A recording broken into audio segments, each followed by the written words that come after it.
어떻게 보면 보도국이란 어항 안에 갇혀있는 듯한 느낌도 있어요. 제가 그걸 몰랐어요. 저는 제가 보도국에 있을 때는 세상을 다 아는 줄 알았어요. 근데 한 발자국 딱 빼서 보니까 너무 편협하게 알고 있는 거예요. 다음 날부터 저녁 시간이 좀 허전하지 않으시던가요? 전 사실 만난 사람이 많지 않아요. 혼자 있는 시간을 즐기세요? 저는 혼자 있는 시간을 즐기는 것 같아요. 아무것도 안 하고요.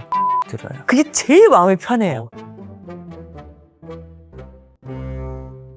책이 삶이 되고 삶이 책이 되는 시간, 책과 삶, 책과 사람의 김재원입니다. 내가 좋아하는 프로그램을 오랫동안 진행했던 진행자가 떠나면 서운한 마음이 있습니다. 제가 아침마당을 떠날 때도 많은 시청자들이 서운해 주셔서 제가 참 감사했는데요. 여기 그런 분이 또 하나 있습니다. 오랫동안 지켜온 앵커의 자리를 떠나 새로운 토크쇼 진행자로 거듭난 대한민국 최고의 앵커, 아니요, 대한민국 최고의 토크쇼 진행자 김재원 씨와 함께 하겠습니다. 어서 오십시오. 안녕하세요. 네. 반갑습니다. 우리 구독자 여러분께 인사 부탁드립니다. 예, 책과 삶 구독자 여러분 반갑습니다. 새내기 토크쇼 진행자 김주아라고 합니다. 금세 대한민국 최고의 토크쇼 진행자 자리를 꽤 차셨어요. 아닙니다. 아니요, 진짜. 정말 잘 어울리시던데요. 어떻게 보면 저널리즘 토크쇼를 진행하면서 거기에 엔터테인먼트가 가미된 서구의 토크쇼 진행자의 느낌이 물씬 제가 났어요. 약간 바라던 바예요. 네네. 감사합니다. 사실 올해 진행했던 뉴스 앵커의 자리에서 내려온다는 것 어떤 느낌이었을까 다시 한번 여쭙고 싶어요.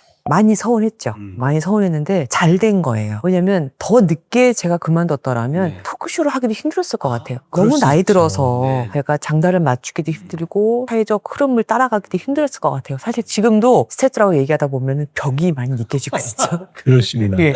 지금도 저한테 이제 누구를 섭외하고 싶으세요? 그러면 저는 아는 사람이 정치인밖에 없는 거예요. 정직의 사람들. 그리고 그쪽에서 얘기하는 사람들을 얘기하면 저는 아는 사람이 하나도 없어요. 다 찾아보고. 그래서 아직 멀었습니다. 사실 보도국이라는 곳이 넓은 세상을 들여다보는 곳이긴 하지만 어떻게 보면 보도국이란 어항 편협해요. 안에 갇혀있는 듯한 느낌도 있어요. 제가 그걸 몰랐어요. 저는 제가 보도국에 있을 때는 세상을 다 아는 줄 알았어요. 근데 한 발자국 딱 빼서 보니까 너무 편협하게 알고 있는 거예요. 딱 그냥 고기만 보고 있더라고요. 그야말로 경마장 말처럼. 일단 제가 오늘 하고 싶은 얘기는 마지막 클로징 멘트가 정말 멋졌습니다. 사실 그건 그만두기로 한 달 전쯤에 결정을 하고 한 달 전부터 쓴 거예요. 그러셨구나. 네, 한 달 전부터 쓰고 빼고 넣고 빼고. 뭘 넣고 뭘 빼고 싶으셨어요? 사실 너무 길게 얘기하면 안 되잖아요. 저는 지금도 제 클로징보다는 뉴스 하나가 더 나가야 된다라고 생각을 하고 있기 때문에 하지만 26년간 뉴스 했던 것에 집약체적인 인사말을 하고 싶고 그래서 이제 길었던 걸 이제 줄여서 그렇게 내보냈던 거예요. 저도 아침마당을 떠날 때 떠나는 자는 말이 없어야 된다고 생각해서 30초만 하기로 합의를 했었어요. 근데 그 당일날 트럼프 뉴스가 속보로 들어오는 바람에 뉴스가 먼저 나가고 저희 프로그램이 한 30분 뒤로 밀렸어요. 그러면서 평소엔 그 시간 주는데 박하던 부조정실에서 오늘 김재원 씨 마지막 방송이라며 시간 마음껏 써! 라고 한 거예요. 게다가 프로그램을 거의 마무리할 때쯤에서 그런 얘기가 들어와서 이제 여자 MC 중심으로 어찌어찌 하다 보니까 뭐 10분 가까이 이런저런 얘기를 주고받았는데 준비되지 않은 클로징 멘트를 하게 됐죠. 근데 많은 시청자들이 아쉬워하고 서운해하는 모습을 보면서 사실 이분들은 제가 아침마당 할 때 그렇게 열광하지 않으셨거든요.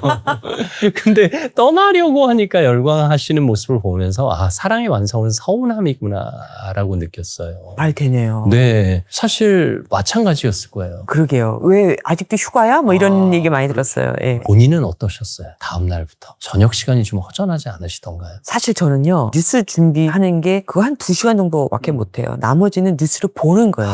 그렇죠. 30분, 1시간 간격으로 뉴스가 계속 들어오니까 그거를 보는 게 제 일이었는데 그 일은 지금도 계속되고 있거든요. 그래요? 이게 습관이 어쩔 수 없어요. 20년 넘게 이렇게 해서 그런지 예전에도 뉴스가 끝나고 집에 가서 한 11시, 12시부터 타사 모니터를 다 했거든요. 근데 지금도 마찬가지예요. 지금도 그거 하고 있어요. 습관은 어쩔 수가 없는 게 녹화하는 날 밀린 거는 어쩔 수 없지만 그래서 제가 정해놓은 규칙이 빨간색과 파란색을 하나씩은 보자. 적어도. 그러니까 진보와 보수 프로그램을 하나씩은 보자. 그래서 최소 2개의 뉴스는 봅니다. 진짜 강아지 버려도 난 못 준다고. 네.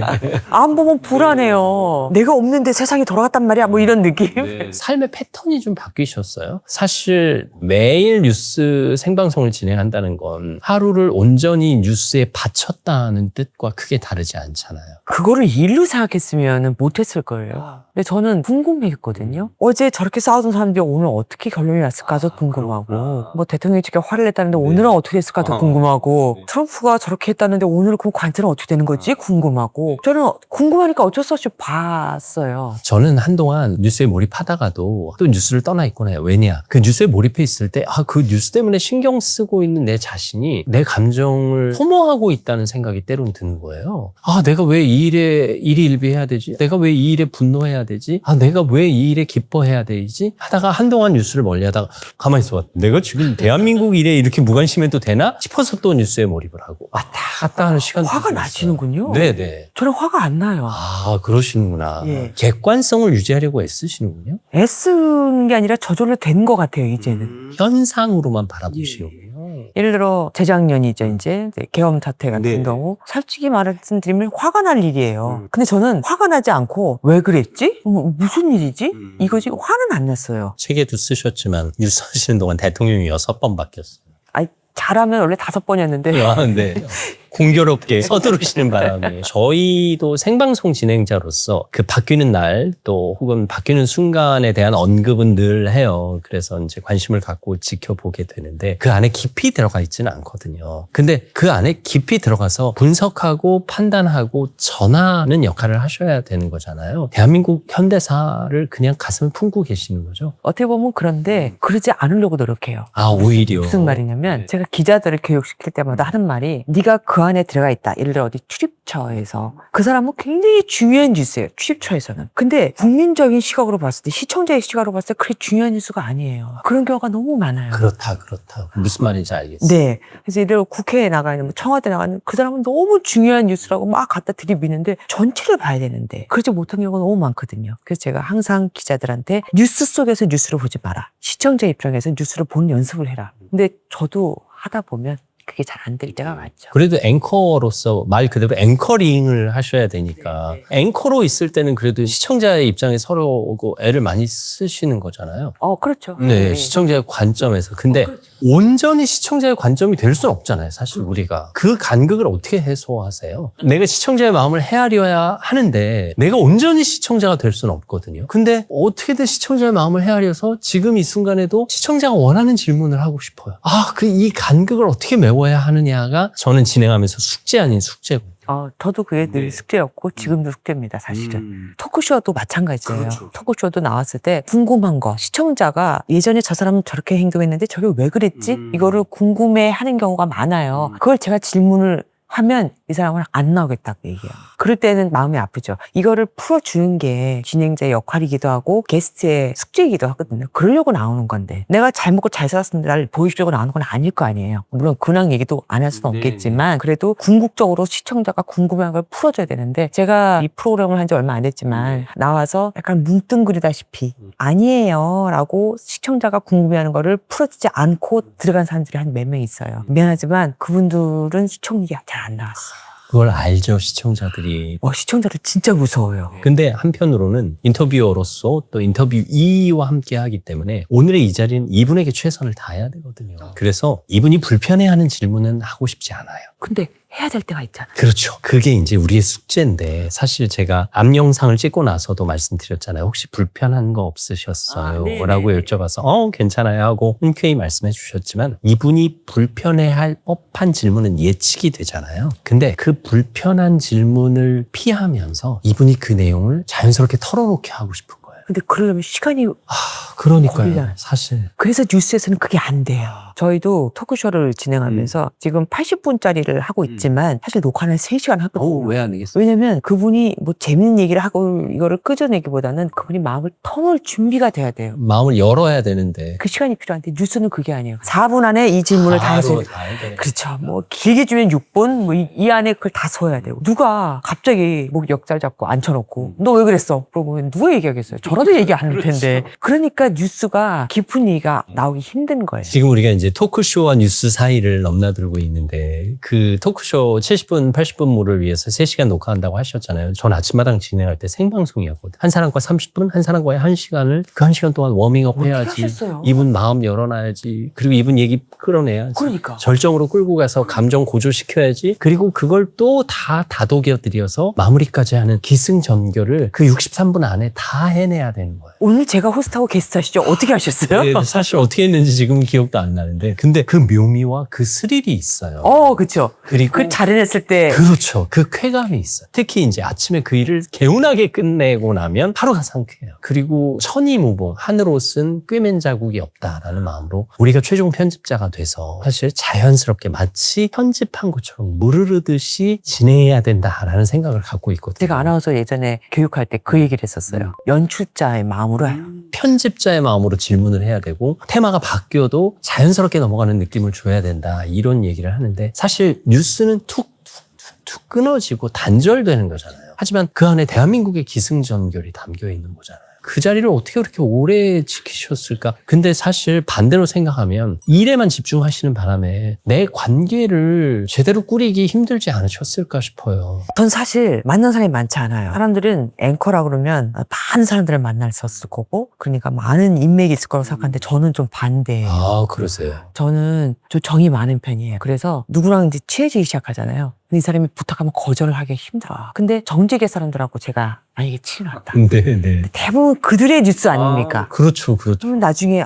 그거 좀 빼줘. 혹은 그럼 뭐 톨 좀 바꿔줘. 이렇게 얘기하면 저는 그게 힘들어요. 해줄 수도 없고 안 해줄 수도 없고 가는데 껴갖고 굉장히 힘들기 때문에 저는 그 사람들하고 아예 연락을 친분을 안 쌓았어요. 물론 그런 거를 선을 잘 그는 앵커들이 있어요. 네. 그래서 만나서 정보도 빼내고 뭐 이런 할 거 다 하면서 제가 제 선을 알기 때문에 아예 안 만났어요. 사실 기사 하나하나 앵커멘트 하나하나에 얼마나 정성을 다하고 신중하고 최선을 다하는지 이 책을 통해서는 알 수 있었어요. 그 김주아의 그런데 그 코너를 진행하면서 이렇게 힘들었겠구나. 근데 그걸 다 얻었습니다. 그때 그러니까요. 혈압부터 시작하고 다 얻었어요. 아니 사실 시청자들이 보기에는 짧은 시간이고 2분 반짜리고. 그 장면 하나 보면서 왔다 갔다 하면서 듣는 얘기 훌륭하네 하지만 그 하나를 위해서 하루를 들였다고 해도 과언이 아니더라고요. 얼마나 일에 최선을 다하시는 줄 알겠습니다. 근데 사실 근데가 그런데의 준말이잖아요. 그런데라는 접속사가 인간관계에도 적용이 되던가요? 되죠. 안 좋게 적용이 되죠.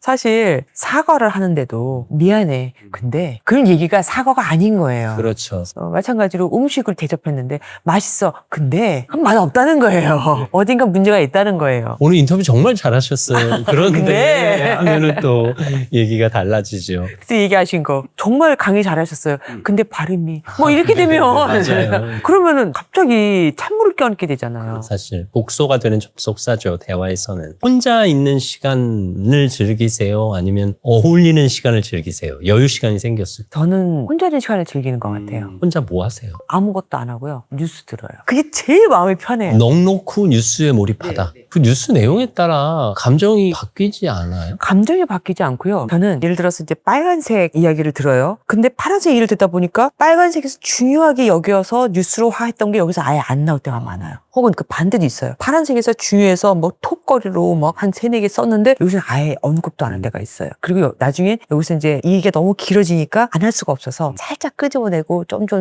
키워나갈 때가 있어요. 그럴 때 화가 나죠. 이 중요한 뉴스를 왜 여기서 뺐지? 여기서 왜 뺐지? 그런 게 화가 나지 다른 게 화가 나지 않아요. 사실 우리는 기계적 중립을 지켜야 할 때가 있잖아요. 빨강이 이만큼이면 파랑이 이만큼이고 파랑이 중요하게 여긴 건 빨강도 뭔가 한마디 해주면 좋겠고 빨강이 중요하게 여기는 건 파랑도 한마디 해줬으면 좋겠고 근데 사실 그렇게 기계적으로 중립을 지키긴 어렵잖아요. 이 책을 보면서도 이 책에는 휴머니즘과 저널리즘과 심리적 치유가 담겨 있다라고 말씀드렸어요. 그리고 지난 영상 많은 분들이 보셨겠지만 그 영상에서 우리는 한 소녀의 성장기 휴머니즘을 느낄 수 있었고 또 심리적 치유 아픈 이야기를 통해 위기가 위로가 되는 순간을 경험했습니다. 저널리즘의 관점에서 사실 상처 이후에 상처받은 치유자로서의 행보를 하셨더라고요. 이게 그런 아픔을 겪고 나니까 더 크게 보이는 것들이 있었을까요? 아니요. 저도 그렇게 생각하진 않아요. 제 과거가 저를 정의하게 하고 싶지 않은 면도 있을 거예요. 네, 그러니까 맞아요. 네가 이랬으니까 이랬을 거야. 정의도 또 내리고 싶지 않았을 것 같고 어쨌든 저는 모든 피해자가 피해자로 남으면 안 된다고 생각해요. 생존자로서 다음 사람을 구해야 된다고 생각하거든요. 그게 이제 방법이나 아니면 대상이 다를 뿐이지. 저는 그 대상으로 자립준비 청년을 선택한 것 뿐이고요. 자립준비 청년들의 현실이 참 쉽지 않죠. 제가 이제 막연하게 알고 있던 것보다 더 심각하더라고요. 만나보니까. 국민권익위나 아니면은 대한법률구조재단 그 이사를 하면서 그 친구들을 몇 번 만났는데 우리가 생각할 때는 거창한 걸 필요로 하는 것 같잖아요. 그들이 필요로 하는 건 단 하나예요. 그냥 내가 믿고 말할 수 있는 사람, 어른. 단 한 사람의 어른. 주 양육자와 분리되면서 누군가 자기 인생에 대해서 조언을 해주거나 도움을 줄 혹은 지지하거나 응원해줄 어른이 없었던 친구들이잖아요. 사실 뭐 자립준비 청년, 과거에는 보호종료 아동이라는 이름으로 불렸고 보호받던 시설에서 18살이 되면 나와야 하는 18 어른이 돼야 하는 그 현실. 그리고 많은 분들이 이제 그 문제점을 얘기해 주셨기 때문에 아동복지법이 개정되면서 24살까지 연장되고 그 사이에 근데 선택할 수 있는 24살 시점이 있다고. 까지 연장됐지만 대부분이 아니에요. 그렇죠. 일찍 나오게 예, 되고. 대부분.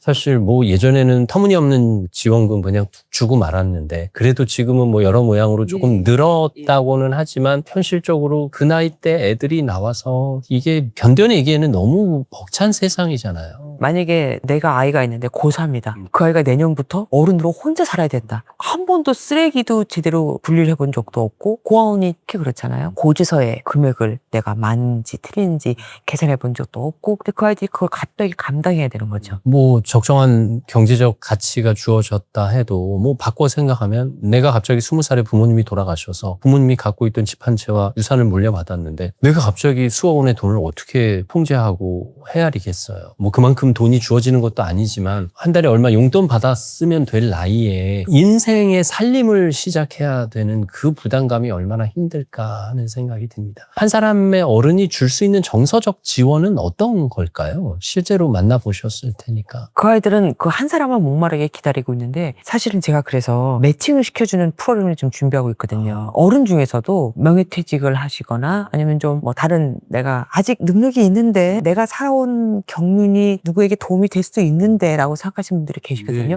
그 아이들하고 그분들하고 연결을 시켜주는 프로그램을 좀 만들고 있는 중이에요. 문제는 뭐냐면 내가 이 아이들한테 내 경륜으로 도움을 줄 수 있는데 라고 생각하는 것과 실제로 도움이 되는 건 다른 거예요. 그럴 수 있죠. 물론 아이에게 필요해서 연결을 시켜주지만 이 사람이 약간 우리가 생각하는 것하고 다른 어른일 수 있거든요. 그래서 우선은 성별부터 가를 거고요. 그 어른들도 어느 이상은 친하지 않게 하는 것도 좀 목표가 있어요. 너무 가까워지면 또 누구 하나가 너무 의존적이 돼버리면 누구 하나가 더 힘들 수도 있거든요. 관계와 경계를 지킬 수 있는 그 과정을 지금 거치고 있어서 좀 힘들긴 해요. 쉽지 않네요. 그리고 사실 도움을 받는다고 치지만 그들 입장에서는 그들도 성인인데 마음을 여는 시간이 좀 필요하지 않을까 싶기도 해요. 제가 좀 많이 가슴이 아팠던 게 자립준비 청년들하고 해결했어요. 그 다음에 이제 한 2달 뒤에 또 만났는데 아이가 줄은 거예요. 오는 아이들이 큰 도움이 안 된다고 생각했는지 그 다음에 만났는데 또 줄었어요. 내가 제대로 하고 있는데 맞나? 막 이런 생각부터. 그러면 이 아이들이 진짜 필요한 건 뭐지? 우리는 그냥 같이 연극 보고 저녁 먹고 대화하면 될 줄 아는데 그것만으로 또 채워지지 않은 뭔가가 있을 건데 그럼 어떻게 하는 거지? 그것도 저도 좀 숙제예요. 우리 어른들이 그들 청년을 어떤 마음으로 바라보는 게 좋을까요? 뭐 사실 이 영상을 보시면서 나도 그럼 돕고 싶은데 하시는 분들도 있을 테고 우선 거창한 게 필요 없어요. 저는 사실 처음에 거창하게 생각했어요. 제가 이런 아이들을 돕고자 마음을 먹기 전에 무슨 생각을 했었냐면 내가 돈을 많이 벌어서 아이들한테 재원을 저는 좀 쏟아야겠다. 예를 들면은 물고기를 주는 것보다 물고기 잡는 법을 알려주라고 하잖아요. 맞아요. 그래서는 AI를 이용해서 아이들이 취업을 할 수 있게끔. 근데 AI 전문가를 만나서 물어봤더니 늦어도 고1부터 교육을 시작하면 될 거다. 이러면 중3부터 그때부터 교육을 하면은 이제 3~4년간의 노하우가 쌓이고 그래서 취업을 바로 할 수 있게끔. 그런데 그러려면요 무슨 재원이 필요한 게 AI를 이용하려면 노트북이 있던가 전화기가 있어야 되잖아요. 근데 전화기도 없는 애들이 많아요. 우리는 요즘에 전화기 없는 사람이 어딨어 라고 얘기하지만 없는 애들이 태반이에요. 있는 아이들은 어떤 아이들이냐면 부모가 있긴 있어요. 있는데도 불구하고 부모가 못 키워서 고원에 맡긴 게 있거든요. 근데 그런 아이들은 부모님이 미안하니까 휴대전화를 사줘요. 근데 부모님도 형편이 넉넉한 아이들을 키우겠죠. 넉넉지 못하다 보니까 이게 이제 요금을 못 내는 거예요. 그럼 또 전화기는 있는데 못 쓰고 이런 아이들이 태반이거든요. 그러니까 그 아이들한테 도구도 필요할 거고 그래서 제가 이제 돈을 모아서 해야겠다라고 생각했는데 그게 이제 50 넘어서까지 안 되다 보니까 아, 내가 돈을 모아서 한다는 건 요원한 일이구나. 안 하겠다는 건 마찬가지구나. 이 얘기를 정말 구독자 여러분들한테 해주고 싶어요. 내가 아직은 좀 힘들고 돈 좀 모으면서 그때 해야지. 그건 안 하겠다는 거예요. 내가 마음이 생겼을 때 하면 되는 거예요. 그리고 그 아이들을 만났을 때 그 아이들이 차별받는 걸 안 좋아하더라고요. 너는 이렇게 못 해봤지? 우리는 좋은 뜻으로 하는 건데 그 아이들은 그걸 싫어하더라고요. 말 한마디에서 상처 되겠네요. 그래서 그 아이들을 다르게 바라보지 않는 거. 내가 도움을 줄 건 줘야겠죠. 근데 도움을 필요로 하는 게 그 아이들이 고언에 있어서가 아니라 그냥 그 나이면 다 도움이 필요한 거예요. 사실 당연히 그렇죠. 그렇게 생각하면 되는데 그거를 우리가 캐치를 못하는 경우가 많아요. 이 책에서도 마틴 루터 킹 주니어의 문장을 인용하셨어요. 동전 한 잎을 던져주는 것보다 동전을 던질 수밖에 없는 그 구조, 사회 시스템. 이거 우리가 바꿔야 할 게 있는 거죠. 사실 조금씩 바뀌고 있어요. 보호종료 아동이라는 이름에서 자립준비 청년이 되고 500만 원 일시 지원금에서 뭐 이제 여러 가지 1,000만 원, 2,000만 원. 그러니까 재정적 후원도 늘어났어요. 그럼에도 불구하고 우리 마음의 자세도 좀 바꿔야 하고 뭔가 바꿔야 할 게 또 있는 거죠. 사회적 시선을 바꿔야죠. 시선이 제일 시선을 바꿔야죠. 왜냐면 자립준비 청년들한테 얘기 들은 바로는 취업을 하려고 해도 부모님이 안 계시다고 그러면 너는 다음에 이런 경우가 있다고 그러더라고요. 사실 그건 그의 잘못이 아니잖아요. 그럼요. 부모의 잘못이고 그렇게 태어난 것 뿐인데 부모도 어떻게 보면 그런 처지일 수밖에 없으니까 그렇게 된 거일 텐데 그거를 그 아이의 책임인 것처럼 몰아가는 사회적 시선? 그거보다 바꿔야죠. 어쨌든 이런 일들을 통해서 자립준비 청년이 다시 일어날 수 있고 다른 또래 청년들과 비슷한 삶을 살아갈 수 있는 기회가 좀 많이 주어졌으면 좋겠다라는 바람이 있고요. 평생 저널리즘 현장에서 일하시면서 사회를 바라보는 시선 어떻게 정의하세요? 저는 세상을 바라보는데 지금 안경을 쓰고 계시잖아요. 다 다른 안경을 끼고 있는 거예요. 내가 노란 안경을 끼고 있으면 세상은 노랗게 보이고요. 파란 안경을 쓰고 있으면 세상은 파랗게 보이고. 그래서 그 안경을 종류별로 많이 갖고 있는 게 자산인 것 같아요. 그리고 그 자산을 가질 수 있는 방법이 책인 것 같고요. 왜냐면 내가 모든 걸 다 경험해 볼 수가 없잖아요. 근데 간접 경험을 하게 해주잖아요. 그래서 그 안경을 여러 개 끼고 있을수록 내가 편협해지지 않을 수 있고 내가 어느 한쪽으로 치우쳐지지 않을 수 있다고 믿어요. 좋은 말씀 해주셨습니다. 필요에 따라 안경을 바꿔 쓸 수 있는 이유. 제가 다음에는 다른 안경을 쓰는 마음이겠습니다. 게스트에 맞춰서 필요한 안경을 쓰는 시간이 됐으면 좋겠습니다. 근데 짧지 않은 시간, 또 어떻게 보면 길지 않은 시간 대화를 나눴습니다. 어떠셨어요? 생각보다 굉장히 편안하게 진행을 해주세요. 전 사실 김지원 아나운서에 대해서 약간 어려움도 있었거든요. 왜냐하면 너무 정갈하잖아요. 네, 아니요. 너무 정제되어 있는 표현과 말투. 그래서 좀 제가 어려울 거라고 생각했는데 너무 마음을 편하게 해주셔갖고 감사합니다. 그 누가 이 자리에 와도 이렇게 편안하게 해주실 거라는 믿음도 있고 누구에게라도 제가 추천할 수 있는 자리입니다. 그리 말씀해 주셔서 감사합니다. 네, 김주아의 Day and Night 신개념 토크쇼로서 많은 분들과 게스트의 간극이 좁혀지는 그리고 서로가 서로에게 마음의 다리를 놓는 그런 프로그램이 되기를 기대하면서 시청자의 한 사람으로 또 열심히 보겠습니다. 감사합니다. 소중한 책을 통해서 또 귀한 삶을 나눠주셔서 진심으로 감사하고요. 그 삶이 누군가에게 위로로 가 닿기를 바랍니다. 대한민국 최고의 앵커 김주아 씨와 함께했습니다. 말씀 감사합니다. 고맙습니다. 우리의 삶이 누군가에게 도움이 된다면 내 삶은 그것만으로도 의미가 있을 겁니다. 내 삶이 비록 힘들고 지쳐 있지만 누군가의 도움을 받아서 오늘 이 자리에 앉아 있는 것이기 때문에 나는 또 누군가를 도와야 할 의무가 있겠죠. 책과 삶이 바로 여러분 곁에서 여러분의 삶을 도와드리겠습니다. 오늘도 함께해 주셔서 감사합니다. 다음 시간에도 여러분 곁에 있겠습니다.